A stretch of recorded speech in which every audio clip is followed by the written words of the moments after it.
Well, it's being billed as the biggest online political event in Australia's history, and that's Labor's National Conference tomorrow that will go ahead virtually with hundreds of delegates dialling in to decide the party's policy platform. Labor insiders claim the COVID conference won't have the usual fireworks, and political reporter Trudy McIntosh takes a look at what we can expect.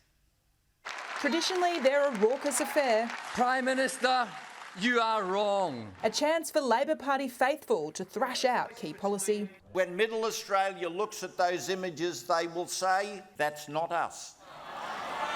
Now, for the first time, the Labor National Conference will go virtual this Tuesday and Wednesday.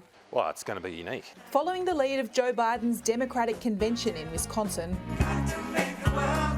400 delegates due originally to convene in Canberra for a 2020 conference that was cancelled by COVID will this week dial in for take two. There will still be an excitement online in people's lounge rooms. And this time you'll actually have a mute button. Despite there not being an online opportunity for protests or outbursts that frequently characterise the conference. Will you please stop the Adani comment?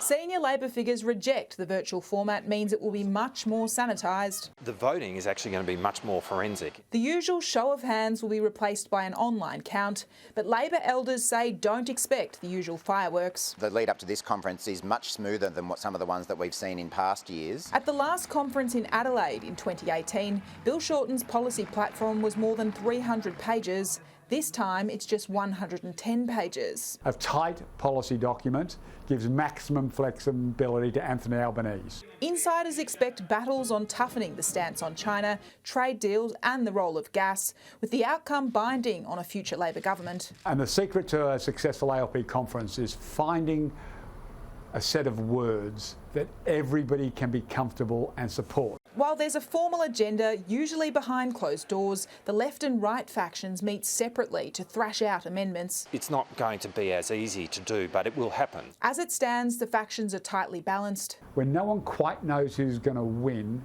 on the floor, that always drives the extra incentive to try and make sure that everybody can look like they've had a win. Everything is a little bit up for grabs. With a federal election on the horizon, Anthony Albanese, aware that chaos and conflict at conference could provide ammunition to the coalition, potentially blocking his path to the prime ministership.